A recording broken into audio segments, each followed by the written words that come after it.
Welcome to Marvel Vision, a podcast about Marvel, the MCU, and right now, Daredevil Born Again. I'm Alex. I'm Justin, and I am born again. I'm Pete. And we are going to be talking about episode 2 of the Disney Plus series, Optics. And if you haven't watched it yet, go watch it because we're going to spoil it right now with a brief recap. But our two trains that we're following, Matt Murdock gets a new client who is secretly, he doesn't know it at the time, but a vigilante known as White Tiger, Hector Ayala, who is in the wrong place at the wrong time. That leads to a cop falling in front of the subway and getting killed. So he brings that to trial with all the complications that ensue there. Meanwhile, Mayor Wilson Fisk is learning a little bit about what his job entails, and per the title, optics. Also, it's optics because, I don't know if you know this, Daredevil can't see, so it's like... Yes, that's the hardest thing. Two things going on there. It's pretty crazy. There's a lot of other balls that are in the air here, including the relationship deepens with Heather Glenn, and she gives a book talk at the local bookstore, the Inkwell, with a couple of folks attending that I'm sure we can talk about. And yeah, there was at least one other thing that happens with the cast, but that's the main thing. Just to do a little bit of a... Yes. Commissioner Gallo. We find out more about that. And we probably need to get into it in terms of the cheesesteak beat with Pete in a moment here. But first, I want to do a little bit of a heat check. We got some feedback about the beginning of our first episode that maybe there was a bit of arguing. There was, the people were like, okay, maybe move past that. But I wanted to see, have we... I know we're never going to move past Foggy, R.I.P. in heaven. Did I do that right? I'm sorry, who are we talking about? A little froggy that I found in the park. Oh, the guy from last episode who passed. Sorry. Yeah. I'm sorry. I feel like I've moved on. Come on, dude. Put a little respect on it. So here's my question, though, because this... A little foggy. I mean, I know how I felt about this episode. I was thrilled about this episode because I liked the first episode. It was good pilot.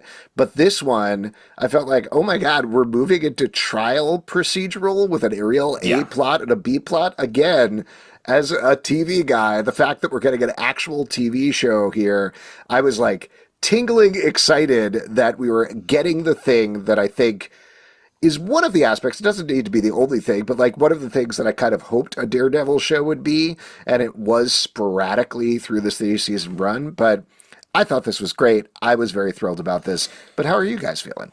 I mean, I echo your feelings about it. Echo, get it? Yeah. Nice, good, yes. Feels like Great a show. TV show. Yeah, and I'm going to continue to punish Pete for his love of Foggy. Put him in some sort of cage. Yes. With his fist Jones. I don't know. Nice. Good. What happened? I lost it. This does feel like a TV show for all its positives and negatives. Like it does feel like there's a lot going on. We're laying out very procedural steps forward. It's not overpacked like a lot of Marvel shows. It feels like they're just doing stuff, but it's happening in the episode rather than sprawling all across the series so far. There's some humor here in a way that I think is working. It's not just the Marvel, like, sort of Tony Stark style of comedy. It feels like genuine character-driven stuff, like the Drakkar Noir cops line in the middle I thought was really fun. Like, there's some actual tone here.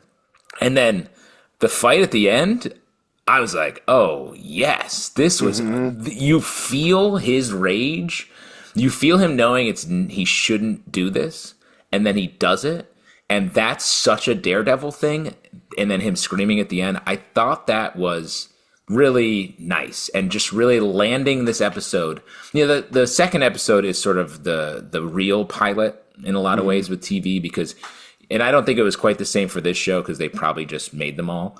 But in most shows, you make the pilot, and then you start making the series. And this had that second pilot, like a good second pilot idea that then pushes into the series in a great way. Yeah, I felt like pretty upset about the first episode, and for people upset at me for being so upset, apologies. But it's hard when you're a comic book fan and you're full of rage. I think that I was kind of had my arms crossed at this episode, But I was pleasantly surprised by the end. It had a lot of oh shit moments just before the kind of fade to black. So I ended up having a great time. I'm still mourning. But yeah, I was impressed with where we got to. And also, it was kind of funny because that whole white tiger fight, I was like, why are they, this is so well choreographed. And this dude's, they're kind of lighting this guy and the camera angles are like giving him the main character energy. I was like, why are we putting so much into, oh, he's the white tiger. Oh, okay, that makes sense. So that really paid off. Well, and just to keep going on this particular track that you're talking about, Pete, I also thought just from a structural perspective, they're doing a really good job of not just paralleling Matt and Wilson throughout the episode, but also throwing Hector in there as a very direct parallel to what's going on, not just with Matt, but both of them in terms of mask off, being a good person, who you are in the mask and outside of the mask, all of those things that are going on there that the show is playing with, I think are readily on display, and they're not particularly subtle about any of them, but that's okay. We don't need subtlety in a superhero show as long as it's well acted and well written. And so far, I really think it is.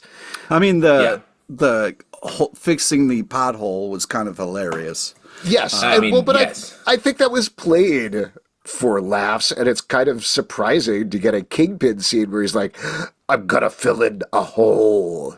Well, him like in the car about to lose his shit and then like getting out in traffic and you think, oh God, is this going to be road rage? And he's just like, you over there, fix this hole. And he's like posing by it. And then he walks away. I was like, are you walking back into your car? Are you going to get back into traffic? Like, where the fuck are you going?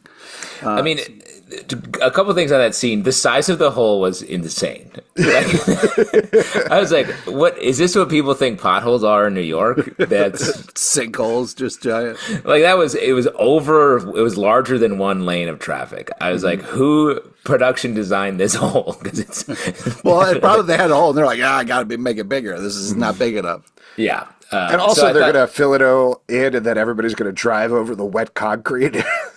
Yeah. But also, you have to put in a bunch of junk, and then you just put the concrete or pavement on top. So I was like, what are they getting? Like nougat? What's going to go in this hole to fill it for Thick Wilson? So that was funny. And this whole scene played, like we were talking last episode about the real world politic of this, and sort of like the original Mayor Fisk series was very like Trump analog back when it was made, and that was in Trump's first term. We're back in a Trump term, and this felt very like a very Trumpy scene where he's like, "What's this? I'll go just yell at someone to fix a hole when they definitely don't have the stuff there to do it." The guy's like, "Oh, sure," and he's like probably panicking trying to do it. And so, is the show going to go? This is written however many months ago. Is the show going to go that hard like that? And do we like that? I really think it is so far in a crazy way, because I remember, I don't know, I don't want to call him out because I'm definitely paraphrasing, but I remember we talked to Charles Soule, who wrote the Mayor Fisk storyline, about this a bunch of times, and you know, it's writing it for Marvel, which is owned by Disney, and they want to walk the line. And he was always very careful about like, well, no, this is, Mayor Fisk, and always Marvel is going to reflect the world outside of your window, et cetera, et cetera. But reading it, it was like, yeah, this is very Trumpy with a Y at the end. This is Trump. Like, I think this is straight up Trump that they're doing here, down to he was a real estate developer in New York. So if they're going to have a character who is the kingpin who doesn't know much about politics, they drive in. My favorite line of the episode was Daniel Blake, Michael Gandolfini, saying, "You got Staten, you don't need Manhattan." Sorry. His whole tone is very funny, but like he's clearly a Trump supporter, and he's like, "I'm a fanboy. I love you. This is great. Do whatever you're going to do. I don't know about policy. It's cool. You're just cool. You're really sticking it to the system." Like all the stuff, they're slow playing it right now because, like Pete said, you expect, knowing the kingpin, that he's going to come out and start beating heads. But instead, he does this very empty thing, which, like you were saying, Justin, is a very Trumpy thing. So, like, they're not getting into the racism. They're not getting into the deportation. They're not getting into the much, much darker parts. But they are certainly skirting a very direct parody of a man who was a major figure in New York real estate for years and years that everybody hated, that suddenly became president of the United States. Well, and I like that they're showing the behavior without commenting on it. It's really just like meant for us to see this character and watch him do what he does, and that's a smart way to play it for the story, to protect the narrative from like it being too satirical or too like targeted. I mean, not to stay on this too much longer, though we certainly can if we want to. I was talking last episode about the character. There's Sheila, Daniel Blake, and is it Buck, I think, or like Duke, the other guy who's working in the office with them at the mayor's office, and they keep shutting Sheila down all the time. Yeah. I do think it's very pointed to have three white guys, not to talk about it on our podcast with three white guys, but three white guys over talking a black woman who is trying to keep everything on the rails and on the level. That again is very Trumpy, but that's also very society as well. And I appreciate that. That was, whether it was true or not, what Stan Lee and others always pushed about Marvel Comics, but we very rarely, if at all, got any nod towards in the Marvel Cinematic Universe entirely. You know, I bring up this example all the time, but they always talked about Winter Soldier like, oh, it's a paranoid thriller. But it's not. You know, it's about like Hyderabad. And that's pretty much it. There's nothing really parallel there. And we talked a lot about with Captain America Brave New World how it was set in a political realm, but not saying anything specific politically, to then have this show following directly on the heels, which, at least in the early, like we're talking about, is like slow playing it a little bit, but it is readily apparent in everything that's happening, is very refreshing and very welcome, I would say. Yeah, agreed. I don't know. It's just weird for me. I understand what you're saying, and you know, you definitely have a lot of valid points. It's just weird to me because like Kingpin is such a, I don't know. I haven't really thought about this, but I just feel like it's weird comparing him to Trump, because for me, I feel like there are some differences, and Trump is very scary, but I'm not worried about him fighting somebody. You know what I mean? Where I feel like D'Onofrio can the guy who suddenly backed down from tariffs twice because Canada or Mexico were like, wow, getting topical, Alex. I'm just saying that, like, I'm scared that when he was going to get out of the car, he was going to start hurting people. You know what I mean? Where I feel like that's not a thing with Trump. Also, he dresses a lot nicer than Trump does. Well, it's not a direct say. It's a documentary. But going back to the first episode, it was a very little thing that they didn't spend too much time on because they barely did the mayor campaign at all. But the whole slogan of Fisk can fix it. There's people wandering around with like blue hats with that on it, and there's no way not to think about the Make America Great Again hats, or the protests at the end where people are like, well, right at the beginning of the episode, we open up with Fisk giving an address on New Year's, and he's throwing weird time to give an address, right? It is a weird time to give an address. I was like, nobody does that. The mayor goes to the New Year's ball and helps drop it, but is not like, I'm on every screen in the city making my omelets. But I think, again, what they're doing there, and I appreciate this, it's through a superhero lens, is he calls out man with a skull on his chest, a hero who dresses like a spider, very generous. Nobody thinks Spider-Man dresses like a spider. Yeah, I wouldn't call him dressing. Yeah, but we get it. It's nice to have a Spider-Man reference. And then man with horns and a devil costume.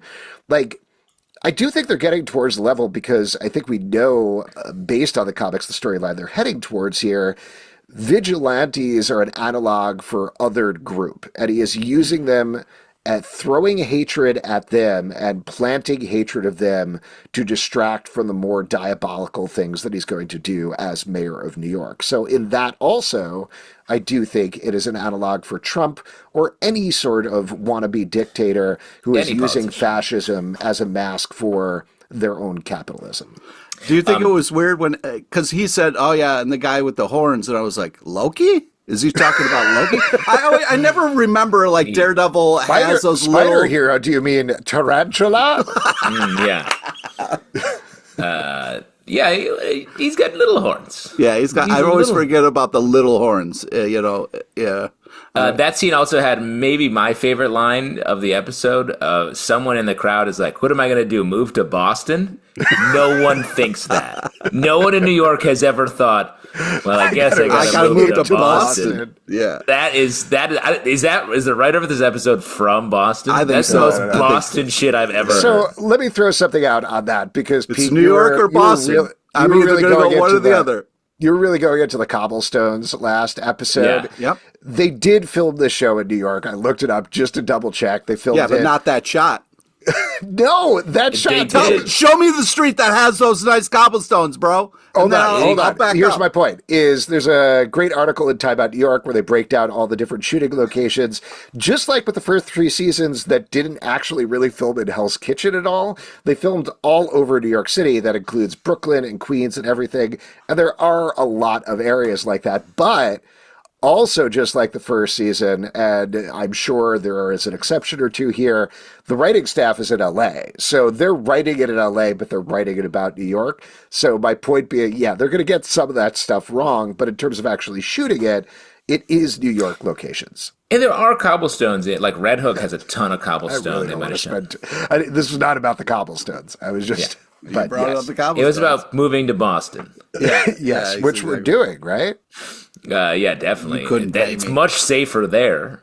While we're moving backwards in the episode, I do want to, on a more serious note, call out something and then segue it into talk about the shooting of the show. But we do start off with a title card that says, "In loving memory of Camar de los Reyes," who is the actor who plays Hector Ayala / White Tiger, who very sadly passed away from cancer in 2023. I'm going to say like a little backstory in terms of the production and then bring it around back to this. But like we talked about before, they filmed 6-ish episodes, like not all of the episodes, but most of the episodes in early 2023, and then shut down filming, rejiggered the entire show, and then came back, reshot a good bunch of it, and then redid it starting in early 2024. So that means that Camar de los Reyes passed away between the first 6 episodes and the rest of the filming of the show, including the entire pilot, and I believe the finale or the last 2 episodes, and chunks of it throughout. So the reason I bring this up, not beyond like it just being sad, but it's kind of fantastic that they were able to keep so much of his performance in this episode, and it's so good throughout. It really is. So, he's a great actor. He's great. It's a tragedy that he passed away. It's super sad. He was mid-50s. But just as a tribute to him, beyond having the in loving memory at the beginning, I was just really, really pleased to see how much of an arc they were able to give him through this episode, and presumably the next one as well. While we're talking about stuff in the beginning, I would like to talk about... Wait, hold on. I think Justin was going to say something about this topic. The one we're talking about, before we move on. We don't get rewarded for moving quickly through topics, I would argue. We don't get a speed bonus on this podcast? Yeah. Which podcast do we get a speed bonus on? On the stack. Definitely. We haven't earned it yet. But what I was going to say is, like, I really like this story. Like, Pete, you were talking earlier about the filming of the fight episode, or the fight piece at the beginning of the episode. And I really like that. We sort of surprised ourselves on it. And then, like you're saying, Alex, we got a full arc here that I think we're going to get multi-arcs. And that, again, speaks back to the procedural nature of this. That is really nice. And to have someone being a hero all through their life was nice too, when so much of Daredevil's constant consternation is like, should I do it now and be a hero? When this guy's just like being that hero. And I like, that's a nice counter position between the two characters. I will say there was a little bit of total dissonance when in the middle of the episode, they're like, of course he doesn't have his magic amulet. And I was like, we all know this? This is... Yeah, everybody knows that. I guess. I mean, it's fine. It's a superhero world, but particularly because they are taking a more grounded approach here, to throw that in the middle, I was like, what? Well, especially a line like that is so sharp. Okay, nerds. All right, we covered it real quick, so calm the fuck down.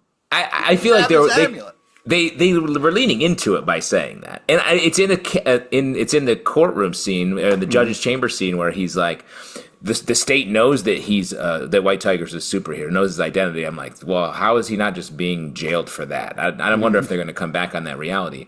But then when Matt's like, well, my client was not wearing his magic amulet, I was like, what? You could have said this 9 other ways that wouldn't be so antennas up for us folks. But it was pretty funny. All right, Pete, you want to go back to the Marvel flip? I just wanted one time talk about it real quick. Oh, okay, just this podcast. This is the only time you're going to talk about it. Well, for this podcast, I haven't talked about it yet. So I'm just saying, like, we get a Marvel TV kind of flip here.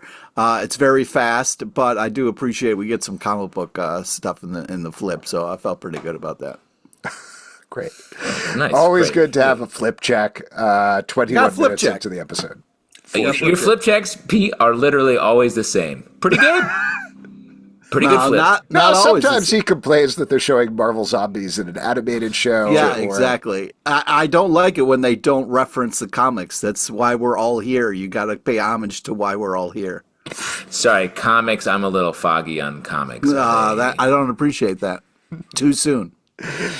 Not soon enough, I say. I did want to loop back to something that you said earlier, Pete, when we were talking about the politics of it, is there's another aspect here that is not the Trump thing that I think they are starting to seed in here really nicely. They had it like very briefly with one shot of a tattoo in the first episode, but here we get to see another Punisher tattoo on a cop.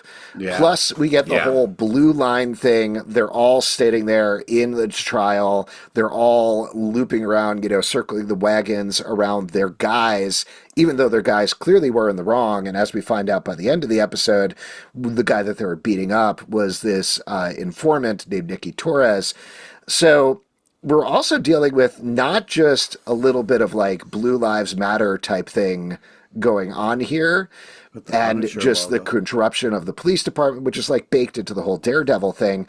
But it certainly seems like we're starting to seed something that is both played into the comics and into the real world, which is the impact of the Punisher on the police force. Yeah. And that, knowing that the Punisher is coming down the pike, is very interesting. And again, I laud them for we'll see how it pans out, but I laud them for delving into this. It's gritty. It's much grittier than I thought they were going to go, and it makes it more complicated for Matt. And I think he expresses that at the end with his scream. He's like, this is only going to be a problem I am deeply incapable of solving.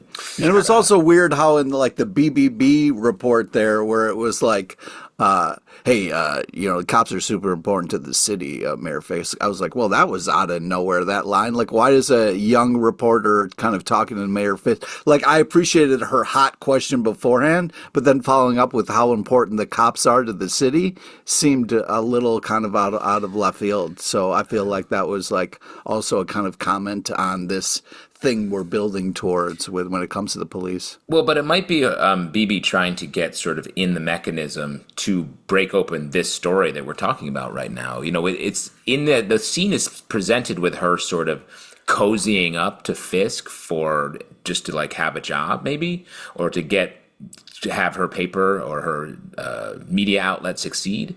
But I think there might be a much more sort of in line with her father, deep investigative, uncover a darker truth here that I think is really a really interesting spot for her to be in as well. I do have questions about how her media empire works, because mostly what we see is her doing relatively light man on the street stuff that seems like maybe she posted on YouTube, but most likely it's on TikTok. Is there more to it? But I don't know. But it's also shot in such a hipster format. Mm-hmm. It's shot like an indie, NYU indie film. Her logo is it's all so it's not a scrappy TikTok thing. It's more of an art news thing. It feels like. You know what it's very similar to, but I do think it's better. But it's very similar to the Eddie Brock report that they did in the Venom movies, where he's a hard-hitting reporter, but again, does not seem to ask any questions, just sort of talks about things with his pad in his hand. It's just a general misunderstanding of how news works, but I don't know. I like the character, and I like what you're talking about, Justin, because, justice for Ben Urich. So hopefully we're headed in that direction. Also, while we're Uncle Ben. Yeah, Uncle Ben. There you go. Let's talk about the Gallo thing. That's the chief of police who is going to retire. The commish. What? I mean, the way he tees off on Kingpin, I was great. like, bro, cool it, dude. But I really like that scene, and man, did the comeuppance came fast. Yeah. Yeah. And I thought all of this stuff was great. I don't know that actor, but I thought he was really good as the police commissioner. There were big Gotham City vibes coming off of that whole storyline, which I really enjoyed. And the eventual outcome with the cheesesteak and revealing the secret child, I thought was really well done. But Pete, we do need to go over to you on the cheesesteak beat. There's a lot of discussion about best cheesesteaks. He comes down on D'Angelo's, but then says it's gross later. Over to you. Well, they talked about Geno's, they talk about Pat's, they talk about Angelo's, and I think it's, those are big ones. But really, when you live in Philly, you find the grungiest, shadiest kind of place that make the greatest cheesesteaks. So, there's these big name ones, but once you start kind of really and discovering these places, it's always the kind of like corner store no name ones that have the best cheesesteaks, I find. Do you have a favorite place though? I do, and it's just like I know the corners of that it's on. I don't even know the name of it because it doesn't have like a Are you sign able on to the front. provide the information about the corner? I don't want to blow up my cheesesteak spot. I want it to be You got to keep them barely just succeeding. barely succeeding, so they need my business and happy to see me. Yeah, you get to be the kingpin of this this corner cheesesteak store. I like that you're like, I don't even know the corner. I don't even know the meat. It's not cheese they're not using. It's something else. I don't even think it's a storefront. Yeah. It's one of those cylindrical stores with the lid on top of it. But trash can. as far as main brand ones go, Adelco cheesesteaks is my favorite. Yeah, yours is sort of an undercover like speakeasy spot with it just has the word Subway on the front of it, right? No longer eat there. Which is, Yeah, right. No, I'm serious. Yeah, right. For those of you listening I'm at a home, Jersey Mike's guy now. Wow. Do you want me to go tell your Subway guy on 29th Street? Go ahead. I doubt Subway's still there, but yeah, man. People would get a Subway meatball sub every day before our show that we did at the People's Improv Theater for 10 plus years. And every day I'd be like, that's disgusting. And the guy gave you like one free one, right? Over the course of that 10 years. Yeah. And you're saying one free meatball, right? That he just put in Pete's ad? He would, yeah. Hey, I'm That's what retiring. I'm retiring, brother. Here's your meatball. You earned Remember it. me. You got your punch card, buy 100, one free. Let's talk about Heather, because there's some interesting stuff going on with her this The therapist? episode. The therapist, girlfriend, beyond the fun little date that she goes on with Matt. Sex date. Was That's a it? sex date. It is a sex date, yeah. What, Pete? Was it a fun date? Yeah, They they seem have to be some having good fun. flirting going on. I liked it. They have a good I didn't buy it. relationship. And by- Still think she's going to die based on this, but I guess Oh, yeah. we'll see. 100%. But we do get her doing the book talk, which her book is called Live Without Fear, which seems very Great. pointed. And then she's going to do a book on vigilantes. That shouldn't complicate things at all, but I thought that was a very and fun... what was her title? Like The Mask or something, Yeah, something like that. It's where I she's feel like, did you find Daredevil's mask and are writing a book about it? There's definitely like an indication there that maybe she has designs on Matt more than romantic, but Yeah, I guess exactly. we don't know at this point. But the more pointed thing is we have a kid comes up and wants to get a book signed, say he's in trouble, and she gives him her email so they can set up a therapy appointment. That actor is Hunter Dewan, which people probably know from Wednesday. He plays the character Percy on there, and he's been in a bunch of other things, and he's usually a weirdo creep. Any thoughts on that? Well, he's one of Kingpin's staff, right? No. That's No. the second guy. Who, Yeah, the second guy in line. Okay. Yeah, the second guy is Kingpin's right-hand man, and that leads into the second scene we'll talk about, but right before that is the weirdo kid. Yes, and maybe we don't. This is a main character that we have said the name of so far that is big in the comics. So maybe we don't want to tee it up too much. But I thought this was cool, and I'm excited to see it go forward. Yes, it was very funny to me to be like, he just kind of shows up as a very recognizable face. They don't reference it at all, and in the credits he's called Bastion or something like that. So. I don't know. We will see. For anybody, yes, if you've listened to the first podcast, you could probably intuit who we think this is, but which is a different take on the character for the comics, so I'm sure we'll talk more about that. But let's talk about the second scene where it turns out that Heather has accepted new clients, which are Vanessa and Wilson. Oh, they have a man. little bit of What Wilson. about the tea? We get to sit in on their therapy session? Oh, I love this just that in the goes against all developing the rules relationship. of therapy. You know what I mean? It does. Usually on TV, they never show you a therapy scene because it would be an invasion of privacy. That's right. Yeah. I But thought we this get was to great. sit in. I thought this was great, just in terms of continuing to find different tones for Vincent D'Onofrio to play as the Kingpin, getting to find out a little bit more about his relationship with Vanessa. Justin, you're kind of holding your head. Did you not feel the same? You don't like therapy scenes. Or you're just stressed No. out by couples therapy? Is that what No. you kind of you No, relive all some of this. nightmares? No, it's fine. I love You it. It's don't like- fine. I you don't- enjoy it. I'm here to save my marriage. What? Yeah. Whoa. Who are you yelling at in that scenario? I was just channeling my the inner world. Kingpin.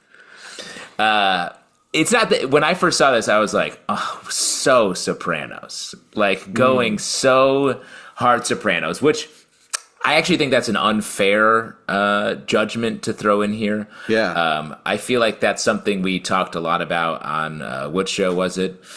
Where it was Penguin, where it was like so hard Sopranos. I think I have a little bit of a taste in my mouth for that. So I think my early judgment is a little harsh, but I do think this is a good way to keep our character pool tight while exploring the Vanessa Thick Wilson side of the show, because I think it would be hard to keep injecting that in to other areas, and this is a nice way to dive deep quickly. I agree, because it was a great way to catch us up, because we had so many questions about their relationship and what's going on that we Yes. got a lot of answers here in a good way that fits well with the show. Instead of one person kind of telling us their side, it was like we got to kind of be in the room. So I kind of laud the And show. then we have for to making choose it- sides. So eventually. Yeah, I mean that's going to be tough. I mean, who do you choose there? What You know team what are I mean? you on? Wilson Yeah, and what Vanessa? team? I got to get more information first, but yeah. Oh, you haven't spent enough time with these characters yet? Justin, Well, are you- I was Team Vanessa, but now she's all mob style, like doing horrible things. And yeah, Fisk, Wilson is our mayor, so, you know. yeah, and he's fixing potholes and making a difference in the Oh, world. my God. And I've never seen a bad mayor of New York, so I trust this guy implicitly. And there's nothing better to fix your marriage than say you did a good job at work. Yeah, I know that for a fact. The other thing that I really like about this plot line is it ties Heather closer to everything rather than her being the girlfriend on the side who's like, Matt, where are you going? What are you doing? Which is the mode that happens every time with normal human girlfriend and every. Well, you tried dating, somebody for who's sure, a superhero, but I'm tired Alex. of that. I'm tired of that. Yeah. So giving her something beyond that, tying her to another potential villain in that first scene, tying her to Wilson and Vanessa in the second scene, I thought was really good. Well, let me throw this out there. It's interesting to me that we've talked about this show for a long time now, and we've barely spoken about a character named Matthew Murdock, the main character. We've truly barely spoken about him. Mm-hmm. And, that's that's a good thing, I think, in this show right now. We get some nice moments, but this show is really setting a big table for us all to sit at for this season, and then the second season that's coming straight on the heels. We should talk about a news story, perhaps, on the way out the door that came out about season 2 of this show that was interesting for our conversation. Yeah. But I like the moment where Matt has now been really sort of fretting this devil horn. Like he's like clearly got it in his pocket. It's the paint has come off it between these two episodes. He's like I feel like rubbing it. It's like a stress item for him. And I love that. fidget spinner. It's such a small choice, but it's a great one, I thought. Well, maybe part of the reason that we're not talking about Matt that much, I mean, I think two reasons. One, there's an inevitability of what's the inevitability to what is going to happen to him. It's just a matter of time before the Daredevil comes out. And so we know that. We know what's going on. So what this episode, I think, very effectively does is let him be on that track and let everything represent that and everything come out of Daredevil and his journey. But spend some time to flesh out the supporting cast. You know, we see Cherry do a little bit of investigation. Yeah, Cherry. We see some stuff with Kirsten Cherry in terms baby. And the new hero of the show, Hawk. Who is Hawk? The lawyer, special lawyer. Hawkbird. Hawkbird. They call him the Hawk. Yes, right, the Hawk. I do like him. He's a good naming job here. Yeah. But all of that, like, they're setting it up as a trial procedural, which is a format that we all know very well from decades of television and movies. They're fleshing out the supporting cast and giving them more things to do. And that's great, because this is also not to, like, throw other Marvel TV under the bus, but a lot of what it does is focus just on that title character, and everybody else is like, title character, what are you doing? Like, it just all pyramids up into them. Here, we know Matt. We've watched Matt for 3 seasons so far. So he's not stepping to the back, but he can be the thing that everything pivots around. But we need the rest of that to feel fully fleshed out too. And that's what I feel we're getting here. Yeah. Great. Any other moments from the episode we should be talking about? I want to talk about, there was an interesting moment where we saw Fisk's hands on his desk when he was being a mayor, and they are all kind of bloody knuckled. And I was like, ooh, I wonder if he's like punching walls or what he's kind of doing there. I felt like that was an interesting little tease that we haven't paid off yet. Maybe he was playing bloody knuckles with like some local teens. Oh, yeah. Probably visiting Staten Island, you know. Yeah. Well, that's another thing that I like about the show so far is there are things like that. Like, it's not mystery box in the way that a lot of other Marvel shows are, but there are details there that you catch onto that clearly do mean something. We are going to spin out in some way, but there's a confidence there and a respect for the audience's intelligence in terms of it not being like, yes, that is a reference to Bloody Knuckles from issue 85 of Amazing Spider-Man. Just like, yeah, there's something there. We're going to find out, and we'll see what it is. Or the even worse TV version where we see a scene where he's like just on the street beating the shit out of someone and being like, my knuckles are all bloody now. I've got to go to my mayor job. Yeah. I want to talk about a big moment I feel like the show missed. Like, there was a big opportunity and we missed it. And I feel like you, gentlemen, as New Yorkers, can really feel this. There's a moment where Matt almost gets hit by a taxi cab, and he doesn't do the thing where he hits the hood of the car and goes, hey, I'm fucking walking here. And I was like, come on, guys. That's a very big comedy moment we could have had there. I do that 9-10 times a day. I actually throw myself in front of cabs just so I could do that. Yeah, it makes sense. It's a fun New York moment that only New Yorkers get to do.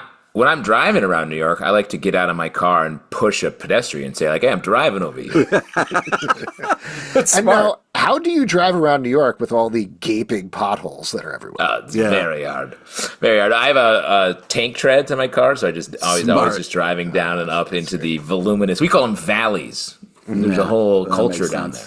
That makes sense. One last thing that I'll mention, getting back to that driving scene, do you think they could have gotten like a bigger car? It was very funny how stuffed everybody was into that tiny car together, but I don't know. Just on a realistic perspective. Yeah, well, maybe it's all a forced perspective to make Kingpin seem even bigger. I would like to talk about the ending scene and just how they stacked these oh shit moments, which I thought was really smart. First off, we got a really great fight scene in that kind of empty apartment, which was great because there's this moment where he's like, all right, get out of here. He saves the kid. And I'm like, okay, he's going to go with him, but he stays. He stays to kind of confront them and is looking for a fight, I feel. And man alive, that was such a kind of like like, oh shit, get them out of here. They're coming. They're right at the door. Oh shit. And then it's like, oh, we see the Punisher tattoo. Oh crap. Now there's a fight. And then like he just screams. And it's just such a kind of like, wow, oh shit moment there that I felt like they did such a good job of stacking these moments towards the end of the show to get you excited for what's to come. Well, let's go around the horn. What was the scream? What prompted the scream? What realization? What was he thinking about? Well, I'm sure he's upset about his friend's death and was just kind of upset at himself. Still for it. Oh, it's still foggy. Yeah. But I'm sure you guys have other thoughts. My thought was, I did it. I did Daredevil stuff again. I'm trying so hard not to do this. And Yeah. And I think part of it, with which they've dealt with in previous seasons, is he likes it. Like, that's something that he came around to realizing in the first 3 seasons, which he hates about himself, is that he's good at it, and he likes really it. good at it. And knowing that he slipped back into that, that's like giving an addict heroin and being like, oh, man, this feels fucking awesome. He's begging the guy. He's like, please stop. Please don't do this. Please I'm don't just do this. And here. he pulls I out just the happen to be gun. here. And I was like, dude, I know you're a superhero, but he's got a gun now. And then he does that. And he thing. says to his buddy, like, well, kill him. And I was like, well, no other option here, my guy. Oh, man. But my The whole taking of the gun and breaking his wrist was so badass. So I was just badass, like, God yes. damn. Agreed. I went from being like, I hate this show to, oh, God, this is good. I mean, good. I love that. I mean, I don't often get caught up as hard as I did in that moment. It was just straight up violent scene. But man, I was like right with him, like, yes, that's exactly. He got me. But I was yelling out say, loud for sure. To answer my own question, I feel like similar to you, Alex, like this was him being like, I am Daredevil and I have to do this. And even more frustratingly, there seems to be no other way to do this besides the way I do this. Well, what's upsetting is he discovered that earlier in seasons where he tried not to be the Daredevil. He tried to rely on the law and it didn't work. And he had to, so it's just kind of weird that he's still struggling. It is a similar path, but I think that's superheroes are cyclical, right? Like, and as long as they hit that idea but execute it in a different way, which so far I think they are. I hear you, Pete, but I don't know. I think it's working here so far because it does feel like in a different mode, in a different setting. Oh, sorry. No. I was just going to say 2 more things about the scene. One, love the move at the beginning where he unlocks the door and then just steps back a couple of feet and waits. Yeah. Great. Badass. Very cool. And then the other thing is contrasting it with the fight scene at the beginning of the first episode, which really looked like garbage, to hear... It did. It's crazy to have a fight scene of him in a Daredevil costume and be like, that looks no good. Yeah. To hear he's out of costume, just in a suit, and it looks kick-ass. Yeah, it looked awesome. I mean, I think part of that is probably down to the direction and CGI versus not CGI or light CGI, probably, if anything. But it just feels so much more visceral and so much practical. more real. It felt like the first run of episodes. But I do think one of the main reasons that first one looked a little rougher is because of the one-take look that because they didn't do it in one take. They cut, but they had to hide the cuts, so there was CGI involved. There's a lot of, I think some of it, or a lot of it was on the volume, so like, there were a lot of things working against it looking good, and this felt like they just made it. One thing I wanted to kind of talk about that I thought was a little weird and didn't look as good is just the Matt doing a lot of just kind of listening. He's just in a lot of scenes being like, that is his thing. Yeah, I know. It is part of his skill set, but it's just funny because he's outside of church listening to a sermon. He's like in the streets being like, hey, are you going to get a call about this thing that I'm kind of stalking you about? It's just, I know that's kind of how he does it, but it's just kind of funny to see him. Yeah, I mean, I get what you're saying from a repetitiveness perspective, but like I said last episode, I would really urge anybody to try to get the best sound setup you can, because even those scenes become so much more dynamic because, yeah, watching Matt just stand there on a street listening to stuff, whatever, but hearing it like fade in and out and go, from left to right, etc., it's really cool. So yeah, it just looks a little weird. But also, what's funny is like, if there was a blind guy standing in the middle of the street just kind of listening, I feel like someone would be like, "Hey, you lost money? You all right? Like, you need help?" Because he's just standing I'm walking here. I'm listening over here. Yeah, slap him on the forehead. Yeah, like that's the forehead. You glitching, bro? It's the hood of the human brain. I always say. So yeah. Cool. Anything else to talk about with this episode? No, I thought it was a good one, and the third one is a pattern. If that one's good and moves everything forward, we are moving. Yeah. So you're saying the third one's going to suck, or you're saying if the third one's good, now we're saying moving? That's the latter one. Right there. Okay. You wanted to bring up, though, before we go to our vision board, the article about season 2. Is that what you're yes. There was a statement about season 2 that Karen and Foggy will return in season 2. Right? Am I saying that? Yeah, no, that was it. It was Brad Winterbaum said on Brandon Davis's podcast, I believe, which was written up by, I want to say EW or something like that. Shouts to you with all that information. I don't know. Sources, that's how my brain naming works, the sources, bro. But yeah, he is the head of Marvel TV, and he was like, he gave no specifics, but said, yes, Karen and Foggy will be back in season 2. So Karen, we already talked about. That seems like a no-brainer. She has said she loved reading the scripts.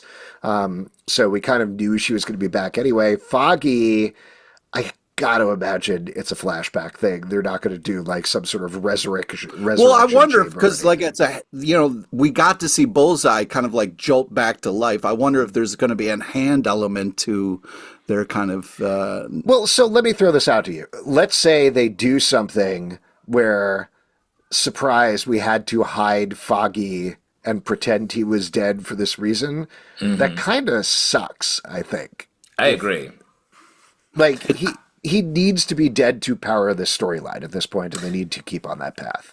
I bet it's going to be a guilt-based flashback, a guilt-based imagination situation. Yeah, or maybe like Muse is playing with his emotions a little bit, and he kind of, he paints something with Foggy, and it makes him kind of go through some dark shit, Oh, yeah, like Muse wears Foggy's skin.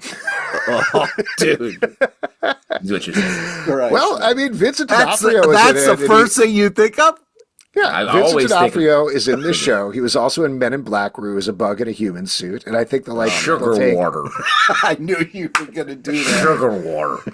I knew you were going to do that. They'll take cues from it. It'll happen. I guess we'll see. We have a little time, obviously, until season 2. So why don't we wrap up here by going to our vision board and talk about what you want to see or expect to see in episode 3 of Daredevil Born Again. Justin. I want to see another fight sequence like we saw in this episode, but longer. And maybe I've just got red meat in my mouth, but that was awesome. Let's go. And then I want to see the sort of lens of the show narrow a little bit more around Matt. We've got so much happening now. I think we can start to really get after Matt and put him through the paces, which is what we love to do with Daredevil. Yeah. So I kind of got two thoughts on this. I got what my heart wants and what I think is going to happen. I really feel like we're going to kind of, since we saw Matt slip a little bit, I think in the next episode we're going to see Fisk slip a little bit, and then that kind of going back and forth, and them kind of struggling with, can I do this, and what does that mean for the other one? Like, are they going to catch me doing this? But what I would love to happen is we get Punisher in the next episode, since we got the Punisher tattoo, but I don't know if they pull that trigger so quickly. Yeah, nice. I bet we get one more episode. I think it needs to point a little bit harder. So you think maybe there'll be a bullet with like you just see like a bullet with the Punisher? Maybe we see Punisher end of ep, but I think, because, I mean, like I just said, there's so much going on now that I think Daredevil needs to be out there when we see the Punisher. Yeah, I'm okay with them slow playing it the way that they are. You know, my very boring answer to what I want to see next episode is more of this in terms of this episodic structure, the way that they're hitting it, making actual TV. That's bigger potholes. Come on, potholes. And also explain how the BB report works because I don't get it. I think what would be interesting, though, speaking of the Punisher, is because they had such a great conversation on that rooftop about, like, you're one bad day away. You know, like maybe Murdock is kind of struggling with not putting on the mask, and maybe the Punisher helps him kind of find it. Oh, you think it gives him, like, one good day? Yeah, he's like, hey, you know what? Nice. Why don't we just have a nice day in the city together? Amusement park. Yeah, they're getting pizza, hanging out in Central Park, you know? It's like the opening credits to a 90s sitcom. Sorry, you think the Punisher's first move is going to take somebody to Central Park? Wow. Where's a good time? Yeah. I have an idea. Well, That's anyway. a great time I had. If you want to support this podcast and all the podcasts we do, patreon.com/comic book club. Also, we do a live show. Also, we do a live show every Tuesday night at 7 p.m. to Facebook and YouTube. Come hang out. We would love to chat with you about Daredevil, Apple, Spotify, Android, or the app of your choice. To subscribe, listen, and follow the show, comicbookclublive.com for this podcast and many more. Until next time, stay marvelous.